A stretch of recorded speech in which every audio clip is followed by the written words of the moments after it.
Mingala Kmia, NNA, Regional Luju Channel Lima, Josuari Kmia,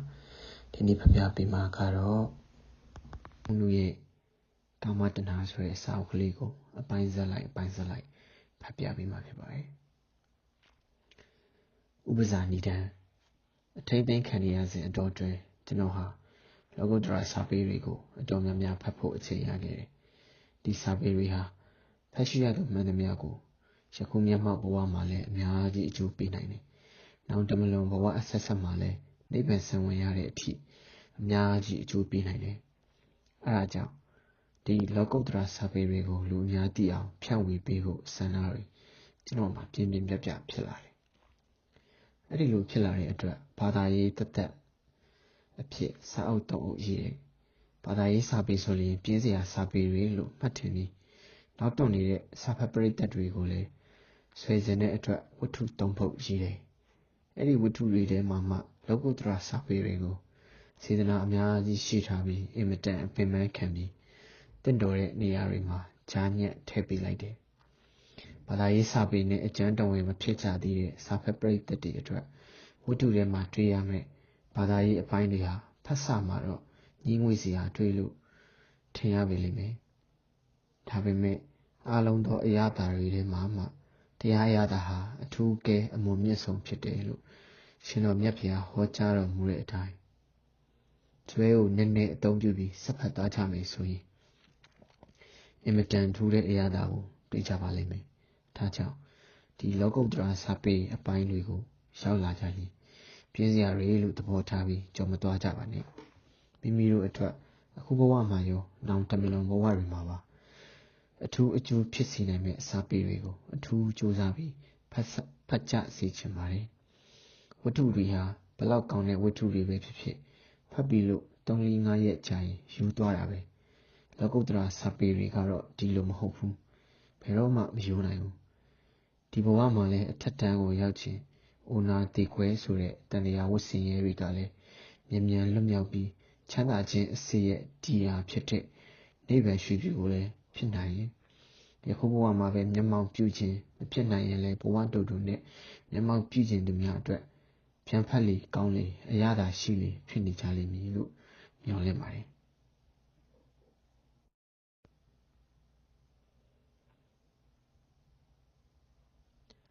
Panama Lumen Name, Piamamin Sado, a Memendo, Wissing Goyo, Buzo Atugo, Canto Mutayu. Lonzo Diarigo Mapamopia. Trambunia Pit, a man totally a lane timino mudo. Pono Chabataki, Piashi, Guru Media, Shotimino, Lesso Mui, Shikova Ipia.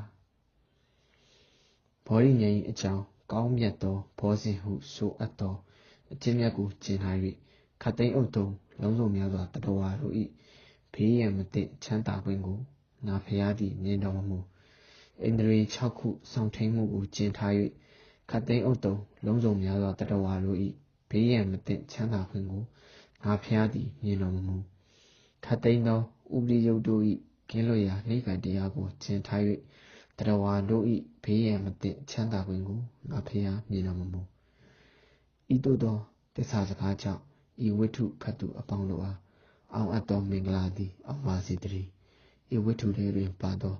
To Rogan Tiamiago, Jinjan Josa, Ato Nanjaba Sitri. What to Biome, Lajahi Mamiai, the Miji Misa, Daji Putai, Dange, Pua, the Minge, the Migli Chuchu, Miji Pionu. Mino Pepe, what to the boat, Georgina Chabi. A Chango, Mininayo. Eddie, a cool queen on Yareka, Pepe, what to the boat, Biome. Kong na Tamjano. What do go Mabioge, Nijan go be Savi Piome? Nijan, Pia Saticato. A carava, Miss Opiaha, Tawete be, Sidumon Jama, $3. Why? Erika the J. Yoye, imitant. Chimney no let the Ule dota, Dison Tawai. Taja, the Jeha, Lowlem Alonayo, Tamelem Sanayo. Dotango da Tawi, the Ule do. Tai, Lugli, Mima Male, a people Yanagali, Pialeva, Gue, Mubai. တနေ့တော့ဒီတကြွေဟာမြတ်စွာဘုရားရှိကိုရောက်လာပါတယ်အဲ့ဒီအခါမြတ်စွာဘုရားကတကြွေတင်းမျက်စိမျက်နှာတွေမကောင်းဘူးတိတ်စိတ်ချမ်းသာပုံတိတ်စိတ်မချမ်းသာပုံပေါ်နေတယ်လို့မိန့်တော်မူပါတယ်ဒီလိုမိန့်တော်မူတဲ့အခါတကြွေကအရှင်ဘုရားကျွန်ုပ်ရဲ့မျက်စိမျက်နှာတွေဘယ်မှာကောင်းနိုင်ပါမလဲကျွန်ုပ်ရဲ့တူတွေတော့သာတည်ဆုံးသွားပါတယ်ဒါကြောင့်ကျွန်ုပ်ဟာအလုပ်ကိုလည်းမလုပ်ချင်တော့ဘူးထမင်းကိုလည်းမစားချင်တော့ဘူးတုတ်တန်ကိုတွားပြီးငိုနေရပါတယ်လို့ရှောက်ထားပါတယ်အဲ့ဒီအခါမြတ်စွာဘုရားကတကြွေဒီလိုဟာမျိုးဟာဒီတိုင်းပဲဖြစ်တဲ့တကြွေပူဆွေးခြင်းငိုကြွေးခြင်းကိုယ်ဆင်းရဲခြင်းစိတ်ဆင်းရဲခြင်းပြင်းစွာပင်ပန်းခြင်းဆိုတာချစ်ချင်းကြောင့်ဖြစ်တာပဲချစ်ချင်းဟာအခုပြောခဲ့တဲ့ဆင်းရဲဒုက္ခတွေရဲ့အမွန်အစဖြစ်တယ်လို့မိန့်တော်မူပါတယ်တကြွေဟာဒီမိန့်တော်မူတာကိုကြားရတဲ့အခါအရှင်ဘုရားပူဆွေးခြင်းငိုကြွေးခြင်းကိုယ်ဆင်းရဲခြင်းစိတ်ဆင်းရဲခြင်းပြင်းစွာပင်ပန်းခြင်းဆိုတာတွေဟာချစ်ချင်းကြောင့်ဖြစ်တယ်ချစ်ချင်းဟာအခုပြောတဲ့ဆင်းရဲဒုက္ခတွေရဲ့အမွန်အစဖြစ်တယ်လို့အရှင်ဘုရားမိန့်တော်မူပါတယ်အရှင်ဘုရားမိန့်တော်မူတဲ့အတိုင်းဘသူများဖြစ်ဖူးတဲ့လေအရှင်ဘုရားချစ်ချင်းကြောင့်နှစ်သက်ခြင်းဝမ်းမြောက်ခြင်းတို့သာဖြစ်ပေါ်ရမယ်ချစ်ချင်းဟာနှစ်သက်ခြင်းဝမ်းမြောက်ခြင်းတို့ရဲ့အမွန်အစပဲလို့မြတ်စွာဘုရားရဲ့စကားတော်ကိုကန့်ကွက်ပြီးမိနစ်မျိုးတဲ့အတွက်ကျောင်းတော်ကထွက်သွားတယ်အဲ့ဒီလိုကျောင်းတော်ကထွက်သွားပြီးတကြွေဟာကျွေးရန်ကစားနေကြတဲ့ကစားဝိုင်းတစ်ခုကိုရောက်သွားပါတယ်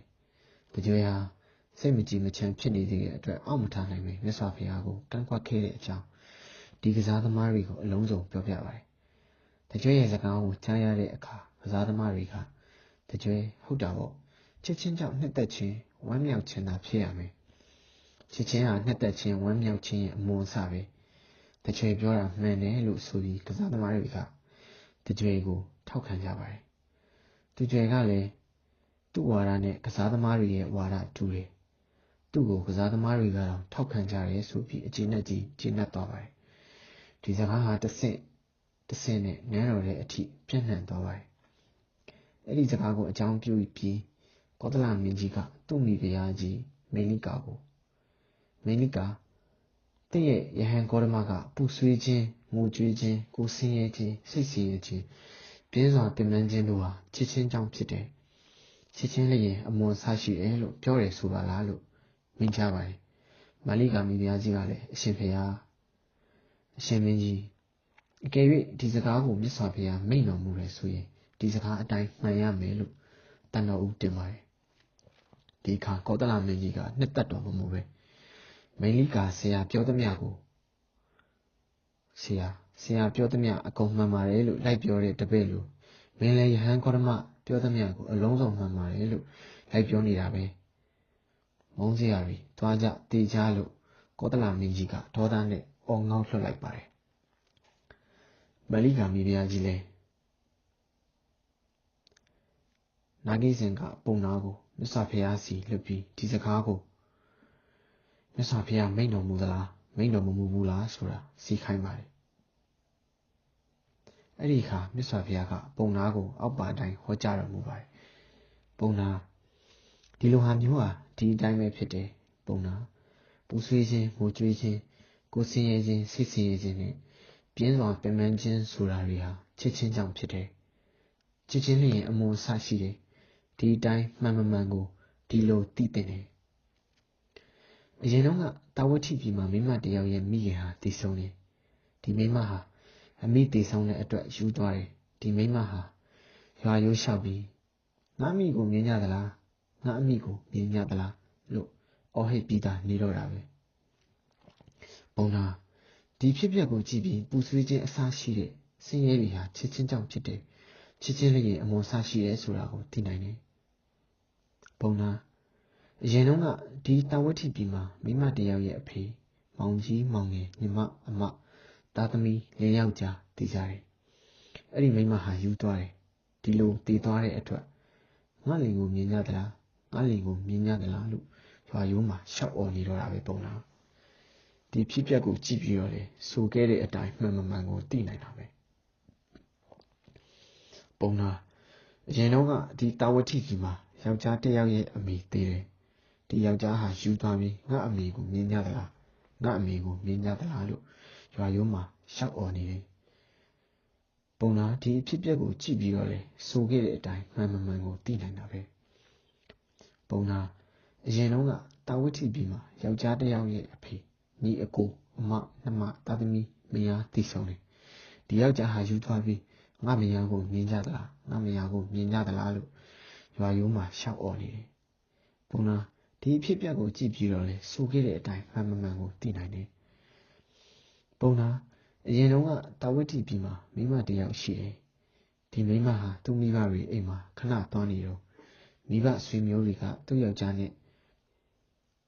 ဖြတ်ပြီးနောက်ယောက်ျားနဲ့ပေးစားဖို့စီစဉ်ကြတယ်ဒီမိမဟာသူ့ယောက်ျားကိုသာမေတ္တာရှိတဲ့အတွက်သူ့မိဘဆွေမျိုးတွေကိုဒီလိုပဲကြံစည်နေတယ်ဆိုတာသူ့ယောက်ျားကိုအကြောင်းကြားလိုက်တယ်သူ့ယောက်ျားဖြစ်သူကလိုက်လာပြီးသူ့မိန်းမကိုနှစ်ပိုင်းတယ်ပြီးတော့မှနောက်ဘဝမှာသူတို့လင်မယားပေါင်းမယ်ဆိုပြီးသူ့ကိုယ်သူဓာတ်နဲ့ထိုးတည်တယ်ဒီဖြစ်ပျက်ကိုကြည့်ပြီးတော့လေဆိုခဲ့တဲ့အတိုင်းမှန်မှန်ဆိုတာသိနိုင်တာပဲလို့မြတ်စွာဘုရားမိန့်တော်မူပါတယ်နိုင်စဉ်ကပုံနာလဲမြတ်စွာဘုရားမိန့်တော်မူသမျှမာလိကာမိဖုရားကြီးကိုတန်တော်ဦးတင်ပါတယ်ပုံနာကြီးတန်တော်ဦးတင်ပြီးတဲ့အခါမှာမာလိကာမိဖုရားကြီးကကောသလမင်းကြီးရှိကိုသွားပါတယ်မင်းကြီးကျွန်ုပ်မိတာကိုဘယ်လိုသဘောရတယ်လဲဝစီတို့သမီးကိုတင်မင်းကြီးချစ်တယ်မဟုတ်ဘူးလားမာလိကာမှန်ပါတယ်ဝစီတို့သမီးကိုငါချစ်တယ်မင်းကြီးကျွန်ုပ်မိတာကိုဘယ်လိုသဘောရတယ်လဲဝါတခါခတ္တိယာမင်းသမီးကိုအတင်မင်းကြီးချစ်တယ်မဟုတ်လားမာလိကာမှန်ပါတယ်ဝါတပါခတ္တိယာကိုငါချစ်တယ်မင်းကြီးတားတော်ဝိတ္တရူပကိုတင်မင်းကြီးချစ်တယ်မဟုတ်လားမာလိကာမှန်တယ်တားတော်ကြီးဝိတ္တရူပကိုငါချစ်တယ်မင်းကြီးကျွန်ုပ်ကိုတင်မင်းကြီးချစ်တယ်မဟုတ်လားမာလိကာမှန်တယ်တင့်ကိုလည်းငါချစ်တယ်မင်းကြီးကျွန်ုပ်မိတာကိုဘယ်လိုသဘောရတယ်လဲဝစီတို့သမီးဝါတဘာခတ္တိယမင်းသမီးတားတော်ကြီးဝိတ္တရူပနဲ့ကျွန်ုပ်တို့ကိုတူဦးတည်ဆုံးမယ်ဒီလိုမှမတည်ဆုံးရင်လည်းတမျိုးမျိုးဖောက်ပြန်မယ်ဆိုရင်တင်မင်းကြီးဟာပူဆွေးခြင်းငိုကြွေးခြင်းကိုဆင်းရဲခြင်းစိတ်ဆင်းရဲခြင်းပြင်းစွာပင်ပန်းခြင်းတို့ဖြစ်မလားမာလိကာငါတည်ရင်အောင်တည်သွားနိုင်တယ်ပူဆွေးခြင်းငိုကြွေးခြင်းကိုဆင်းရဲခြင်းစိတ်ဆင်းရဲခြင်းပြင်းစွာပင်ပန်းခြင်းဆိုတာတော့ဘယ်မှာမဖြစ်ဖဲနေပါမလဲမင်းကြီးကျွန်ုပ်မိတာကိုဘယ်လိုထင်တယ်လဲတင်မင်းကြီးဟာကာတိတိုင်းကောသလတိုင်းတို့ကိုချစ်တယ်မဟုတ်လားမာလိကာမှန်တယ်ကာတိတိုင်းကောသလတိုင်းတို့ကိုငါချစ်တယ်ကာတိတိုင်းကောသလတိုင်းတို့ရဲ့အာနုဘော်ကြောင့်ကာတိတိုင်းမှာဖြစ်တဲ့စန္ဒကူးကိုခံစားသုံးဆောင်ရတယ်ပန်းနန္တာကျောင်းတို့ကိုသုံးဆောင်ရတယ်မင်းကြီးကျွန်ုပ်မိတာကိုဘယ်လိုထင်တယ်လဲကာတိတိုင်းကောသလတိုင်းတို့ဖောက်ပြန်ခြင်းတမျိုးတမီပြောင်းလဲခြင်းကြောင့်တင်မင်းကြီးဟာပူဆွေးခြင်းငိုကြွေးခြင်းကိုဆင်းရဲခြင်းစိတ်ဆင်းရဲခြင်းပြင်းစွာပင်ပန်းခြင်းတို့ဖြစ်မှာမာလိကာငါတည်ရင်အောင်တည်နိုင်တယ်ပူဆွေးခြင်းငိုကြွေးခြင်းကိုဆင်းရဲခြင်းစိတ်ဆင်းရဲခြင်းပြင်းစွာပင်ပန်းခြင်းတို့တွေတော့အမှမဖြစ်ဖဲနေနိုင်မှာမလဲမင်းကြီးတည်တော်မူမြင်တော်မူတဲ့ပူဇော်အထူးကိုခံတော်မူထိုက်တဲ့အလုံးစုံကိုတရားတို့ကိုမဖောက်မပြန်ကိုယ်တိုင်မှန်စွာတည်တော်မူတဲ့ရှင်တော်မြတ်ဖျားဟာဒီအကြောင်းတွေကိုရည်ရွယ်ပြီးပူဆွေးခြင်းငိုကြွေးခြင်းကိုဆင်းရဲခြင်းစိတ်ဆင်းရဲခြင်းပြင်းစွာပင်ပန်းခြင်းဆိုတာတွေဟာချစ်ချင်းကြောင့်ဖြစ်တယ်ချစ်ချင်းလျင်အမောဆရှိတယ်လို့မိန့်တော်မူခြင်းဖြစ်ပါတယ်လို့တန်တော်ဦးတင်ပါတယ်အဲ့ဒီအခါကောသလမင်းကြီးကမာလိကာအံ့ဖွယ်ရှိစွာတကားမာလိကာမဖြစ်ဘူးမြဲဖြစ်ပြီးစွာတကားမြတ်စွာဘုရားဟာပညာနဲ့ထိုးရင်းပြီးပညာနဲ့အလွန်တရာမြင်တတ်ပါပြီဆိုမာလိကာလာစမ်းနှုတ်စည်းရည်ပြီးစမ်းဟုဆိုပြီးရေရတဲ့အခါပလုတ်ကျင်ပါတယ်ပါဇက်ကိုစီးပါတယ်အဲ့ဒီနောက်ပတိနတိကောသလမင်းကြီးဟာမြတ်စွာဘုရားရှိရာဘက်ကိုလက်အုပ်ကြည့်ပြီးနမောတတဗကဝတောအရဟတောသမ္မာသမ္ဗုဒ္ဓတ္တလို့သုံးချိန်ဥရန်ကျူးရင်ပါတယ်အခန်း1ဦးမြကြီးတို့မိသားစုရိုင်ကောင်ကပသိမ်ကိုမြစ်လန်းခီးနဲ့တွားရင်ဝါခဲမှာဆိုတဲ့မြို့ကလေးကိုဖြတ်သွားရတယ်ဝါခဲမှာဟာရန်ကုန်ကအမိုင်112မိုင်ဝေးတယ်အခုပြောမယ့်အဖြစ်အပျက်တွေဟာပထမကမ္ဘာစစ်ကြီးမဖြစ်ခင်15နှစ်လောက်ကစပြီးအဲ့ဒီဝါခဲမှာမြို့ကလေးမှာဖြစ်ခဲ့တယ်အဲ့ဒီအချိန်ခါကဝါခဲမှာမြို့မှာထင်ရှားတဲ့ပုဂ္ဂိုလ်ကြီး2ယောက်ရှိတယ် တယောက်ကဥဖိုးခင်ဖြစ်တယ်တယောက်ကဥမြကြီးဖြစ်တယ်ဥဖိုးခင်နဲ့ဥမြကြီးတို့ဟာငယ်ငယ်ကကျောင်းနေဘက်တငယ်ချင်းတွေဖြစ်တယ်ဒါပေမဲ့ဥမြကြီးဟာတိတ်ပြီးဆိုတယ်ခဏခဏကြောင်ပြေးတယ်မကောင်းတဲ့အပေါင်းအဖော်တွေနဲ့တွေ့ပြီးနောက်တော့အိမ်ကပါထွက်ပြေးတယ်ဥမြကြီးဟာ၄နှစ်လောက်မအောင်အိမ်ကထွက်ပြေးပြီး10နှစ်လောက်ဥမြကြီးဟာအိမ်ချီယာမရှိဘူးတဏီကုံတဏီကန်ဖဲဝိုင်းမှနေဖဲသမားတွေခိုင်းရကိုလို့ဖဲသမားတွေကျွေးတာစားဖဲသမားတွေတိုက်တဲ့အရက်တော့ဖဲသမားတွေစီကရတဲ့ပတ်စံကလေးနဲ့တခါတရံဖဲဝင်ရအဲ့ဒီလိုဖဲဝိုင်းကြိုးလုံနေတယ်နောက်တော့ကန်အားလျော်စွာပဲသူ့တက်အထက်9နှစ်လောက်ကြီးရဲ့ဝါခင်မတစ်ဖက်ကန်တော်ကရွာသူမဆွေမဆိုတဲ့မုတ်ဆူမတယောက်နဲ့အိမ်တော်ကြတယ်အဲ့ဒီမုတ်ဆူမမှာလွှတ်စဉ်တစ်ခုရှိတယ်အဲ့ဒီလွှတ်စဉ်ကိုအုပ်ချုပ်ရတဲ့အခါကြာတော့မှဥမြကြီးရဲ့ကလေးညာဟာနှစ်ရှိတဲ့၍အစွမ်းကုန်ပြဖို့အခွင့်ကောင်းရတယ်ဒီလိုဘဆိုင်ရာအမှုတန်းအရာတန်းအချို့တွေကအောက်ကျပေါင်းတင်တဲ့လူကိုအောက်ကျပေါင်းငွေကြိုက်တဲ့လူကိုငွေပေးမိမကြိုက်တဲ့သူကိုမိမပေးလက်ဆောင်ကြိုက်တဲ့သူကိုလက်ဆောင်ပေးပြီးတစ်တွေကိုရနိုင်တဲ့လောက်ခိုးထုတ်တာပဲအဲ့ဒီလိုလုပ်လိုက်တာ2နှစ်အတွင်းနောက်ထပ်လွှတ်စဉ်တစ်ခုတည်နိုင်တယ်နောက်လွှတ်စဉ်ကပထမလွှတ်စဉ်ထက်9ဆလောက်ကြီးတယ်တောကားဘက်ကိုသွားရင်ဥမြကြီးဒေါ်ရွှေမလွှတ်စဉ်ဆိုတဲ့ဆိုင်းပုတ်ကြီးကိုဝါခင်မှာမြက်လေလောက်ကလေးကမြင်ရတယ်ဥမြကြီးဟာပစ္စည်းနည်းနည်းစုမိလာတော့စိန်ရွှေအပေါင်ခံတယ်အစမတန်နဲ့အပေါင်ခံထားတဲ့ပစ္စည်းဆိုရင်ဥမြကြီးရှိကပြန်ရွေးလို့မရဘူးဥပမာ900ရန်စိန်လက်စုတစ်ခွင်50နဲ့ပေါင်ရင်ဥမြကြီးရှိကပြန်ရွေးလို့မရဘူး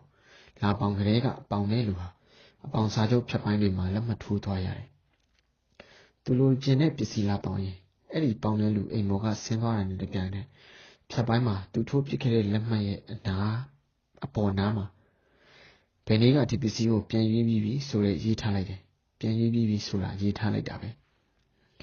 ဟိုတုန်းကတော့ရုံးတို့ခတ်တို့ကိုပေါက်ပေါက်ရောက်ရောက်သွားရတဲ့သူသိမများပါဘူးအဲ့ဒီတော့အပေါင်ဆုံးတဲ့သူတွေဟာဥမြကြီးရဲ့အိမ်မော်ကငိုပြီးဆင်းသွားရတာလောက်နေပဲတင်းတင်းကျင်းနေရတော့တာပါပဲစိန်ရွှေပြီးရင်တဆင့်တိုးပြီးလေအပေါင်ခံတယ်လေတွေကိုလည်းစိန်ရွှေတွေလိုပဲလုပ်တာပဲနောက်2နှစ်လောက်ကြာတဲ့အခါဥမြကြီးဟာဆန်ဆက်တစ်လုံးတည်နိုင်ပါတယ်တပည့်တွေမွေးထားပြီးပိုင်ရှင်မသိပဲတလင်းလေးကခိုးရောင်းတဲ့စပားစပကြီးတွေကခိုးရောင်းတဲ့စပားတွေကိုဈေးပေါ်နဲ့ရှောက်အဝယ်ခိုင်းတယ်အဲ့ဒီစပားတွေကိုသူ့ဆက်မှာဆန်ခွဲပြီးရောင်းတယ်တခါတလေသူ့စိတ်ကြိုက်နေတွေ့ရင်ခိုးရပါတိုက်ရပါပစ္စည်းတွေကိုပါလက်ခံလိုက်သေးတယ်နောက်2နှစ်လောက်ကြာတဲ့အခါမှာမူလဆန်ဆက်ထက်ကြီးတဲ့ဆန်ဆက်ကြီးတစ်လုံးကိုနောက်ထပ်တည်နိုင်ပါတယ်ပစ္စည်းတော်ချမ်းသာလာတဲ့အခါဝါခင်မဘက်မှာတိုက်တလုံးဆောက်ပြီးသူ့မိမတော်ရှိမကိုအဲ့ဒီတိုက်မှာပို့ထားရတယ်ဥမြကြီးကတော့တော်ကားဘက်ဆံဝင်းကြီးထဲမှာသူ့အတွက်ရောအာနာပိုင်တွေကိုလက်ထိုးဖို့အတွက်ရောမွေးထားတဲ့ကောင်းမလေးတွေနဲ့အပျော်ပါလိုက်ရက်တောင်းလိုက်ဖဲချလိုက်နဲ့တနေ့အချိန်ကုန်တာပဲမယားကြီးတော်ရှိမစီတို့တစ်လ2ကြိမ်3ကြိမ်လောက်ပဲသွားတော့တယ်ဥမြကြီးဟာမယားကြီးတော်ရှိမရဲ့တားတစ်ယောက်သမီးတစ်ယောက်ပဲရတယ်တားကိုမောင်ထုံးလို့ခေါ်တယ်သမီးကိုထွေးလို့ခေါ်တယ်မယငယ်တွေနဲ့ရတဲ့ကလေးတွေကတော့သူကိုယ်တိုင်ဘယ်လောက်ရှိမှမသိဘူးမွေးထားတဲ့ကလေးမလေးတစ်ယောက်ကိုယ်ဝင်ရှိလာရင်စက်မှာလုပ်တဲ့အလုပ်သမားတစ်ယောက်လွှတ်စင်မှာလုပ်တဲ့အလုပ်သမားတစ်ယောက်နဲ့ပေးစားလိုက်တာပဲတခြားမှာသူတို့ရဲ့အစွမ်းစားနဲ့သူတို့ရှာပြီးယူခြင်းလဲဥမြကြီးကလူရဲငွေထုတ်ပေးလိုက်တာပဲတချို့ခံလိုက်မှငရဲမကြောက်ဒါကလေးကြီးကြတော့ခိုးရင်ကိုဖျက်ချပစ်လိုက်တာပဲသူ့မယငယ်တွေကတော်ကဆောင်ဝင်ကြီးထဲမှာသာရှိတာမဟုတ်ဘူးသူ့လေတွေထဲမှာရှိတဲ့ရွာတွေမှာလည်းရှိတာပဲတခါဥမြကြီးကလေတွေတွားကြည့်အောင်မယ်ဆိုပြီးမယငယ်တွေရှိမှာ3-4ရက်စီလောက်တွားပြီးပျော်သွားတတ်ပါတယ်ဥမြကြီးကဒီလိုအကျင့်ဆိုးပေမဲ့ငွေပေးတဲ့နေရာမှာအင်မတန်ရရောတဲ့အတွက်လူတွေဟာသူ့ကိုဝိုင်းမပယ်ရဘူးဝါခင်မှာပတ်မှာပဲဖြစ်ဖြစ်တော်ကပတ်မှာပဲဖြစ်ဖြစ်တာရေးနာရေးရှိလို့ဥမြကြီးငွေဘယ်လောက်ထည့်လိုက်ပါဆိုရင်ဈေးမစစ်ဘူးအလူခံဘယ်လောက်ထည့်လိုက်တာပဲတနေ့ကျတော့ဥမြကြီးဟာအုံးမေစုရွာကိုသွားပါတယ်အုံးမေစုဟာဝါခင်မာရဲ့အနောက်တောင်10မိုင်လောက်ဝေးပါတယ်အဲ့ဒီအုံးမေစုမှာမကြသေးခင်ကမှရတဲ့မအုံးတင်ဆိုတဲ့မယငယ်တယောက်ရှိတယ် အောင်တင်ဟာငယ်တယ်အသက်16နှစ်ဆိုတော့သူ့သမီးထွေးနဲ့မှရွေလူပဲရုပ်ကတိတ်ကိုချောတာပဲအဲ့ဒီတော့အဲ့ဒါလေးကိုရဖို့အတွက်အောင်သွေကိုငွေ900မအောင်တင်ရဲ့မိဘ3ဖို့ငွေ1000မအောင်တင်အတွက်ကငွေ9000ရွှေတင်းကား10ပြားစီရွှေလက်က900စိန်ချေလက်စွပ်တစ်ခွင်းတစ်ဖက်တရတီစီရှိတဲ့စိန်နကက်100ပေးရတယ်ဒါတွေမကသေးဘူးရောက်ခမဖြစ်သူကအုံးမင်းစုရွာမှာတကြီးလှုပ်ချင်တယ်ဆိုလို့မူလတခြင်းကိုလက်ဆယ်မှုတစ်ခုနဲ့ဖြုတ်ချပြီးသူ့ရောက်ခမကိုတကြီးဖြစ်အောင်အာနာပိုင်တွေနဲ့ငွေထိုးရတဲ့အတွက်နောက်ထပ်ငွေ3000လောက်ကုန်သွားသေးတယ်အဲ့ဒီမအောင်တင်ကလေးကိုတော့တခြားမိမတွေထက်ဥမြကြီးဟာပိုပြီးမှတ်တယ်ဘာလို့လဲဆိုတော့ဒီမအောင်တင်ကိုရတာ6လလောက်ပဲရှိသေးတယ်မအောင်တင်စီကိုဥမြကြီးလာတာအကောင့်20ထပ်မနေဘူးဒီလိုမကြာခဏလာထပ်မှန်ပြီးတော့အဲ့ဒီအကောင့်မှာပြုတ်သွားတဲ့တကြီးဥဖေအောင်ရဲ့မအောင်တင်ကိုဦးမြကြီးကယူသွားတဲ့အတွက်ကြံရစ်ဖြစ်နေတဲ့မအောင်တင်ရဲ့ရည်စားဟောင်းဘာတူရဲ့လေခ300ဦးမြကြီးစီမှာအစမတန်အပေါင်းဆုံးသွားတဲ့အတွက်စိတ်နာနေတဲ့ဥဖိုးခရဲ့ပေါင်းပြီးဦးမြကြီးကိုတေချောင်းကြံကြရပါတယ်ဦးမြကြီးကမအောင်တင်ကလေးနဲ့အိတ်နေတော့တကြီးကြဖေအောင်ကြံရစ်ဘာတုံးနဲ့အပေါင်းဆုံးဖိုးခတို့ခိုင်းထားတဲ့ထောင်ပြန်လူဆိုးစိန်လာဟာနောက်ဖေးတကားကိုဖောက်ပြီးအိမ်ထဲဝင်ပါတယ်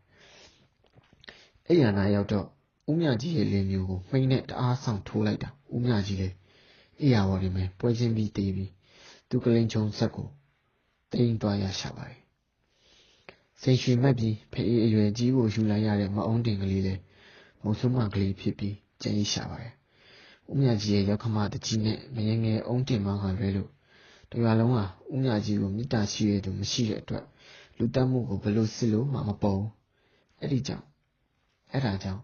ဒီအမှုကိုစုံစမ်းလို့မရတဲ့အမှုဖြစ်ပလိတ်ကပိတ်လိုက်ရပါတယ်ပစ္စည်းဟာမီးနဲ့တူတယ်မီးဟာတုံးတက်ရင်လူတွေမှာအကျိုးအများကြီးဖြစ်နိုင်တယ်မတုံးတက်ရင်လူတွေဟာဒုက္ခအများကြီးဖြစ်နိုင်တယ်ပစ္စည်းလဲဒီလိုပဲပစ္စည်းဟာတုံးတက်ရင်ပစ္စည်းရှင်မှာအကျိုးအများကြီးဖြစ်နိုင်တယ်ဒီပစ္စည်းကိုအကြောင်းပြုပြီးဒါနကုသိုလ်သီလကုသိုလ်ဘာဝနာကုသိုလ်တွေကိုသာလုပ်မယ်ဆိုရင်ဒီပစ္စည်းရှင်ဟာလူနဲ့ဖြစ်မှာအဖြစ်နဲ့ဘုံစင်ဆန်းရပြီးနိဗ္ဗာန်ကိုမျက်မှောက်ပြုရတဲ့အထိအကျိုးဖြစ်နိုင်တယ်ပစ္စည်းဟာမတုံးတဲ့ရင်ပစ္စည်းရှင်မှာဒုက္ခအများကြီးဖြစ်နိုင်တယ်ဒီပစ္စည်းတွေနဲ့မိမလိုက်ဖဲရိုက်ရက်တော့လူတွေနှိပ်စက်နေမယ်ဆိုရင်ဒီပစ္စည်းရှင်ဟာတည်ပြီးရဲ့နောက်တရိษံပြိတ္တာအတူတကယ်ငရဲဆိုတဲ့အပယ်လေးပုံကိုစောက်ထိုးဆင်းရမှာပဲဦးမြကြီးဟာပစ္စည်းရှင်ဖြစ်တော့လေပစ္စည်းကိုတုံးတက်တဲ့ပစ္စည်းရှင်မဟုတ်ဘူးမတုံးတက်တဲ့ပစ္စည်းရှင်ဖြစ်တယ်အခုနေများဒိဗ္ဗစကုအပင်ញင်ရတဲ့သူတော်စင်မြတ်ပုဂ္ဂိုလ်တအုပ်ကိုတွေ့ရလို့တီးပြီးရဲ့နောက်ဦးမြကြီးဟာဘဲပုံကိုရောက်သွားတယ်လေလို့များဆောက်ထားကြည့်ရရင်အရတော့ဖဲရိုက်မိမလိုက်လူတွေကိုနှိပ်စက်သွားတဲ့အကုသိုလ်ကံကြောင့်ဦးမြကြီးတရားအဝီစီကိုစောက်ထိုးဆင်းရရှာပြီလို့ဖြေမှာဧကမှုချမလွဲတော့ဘူး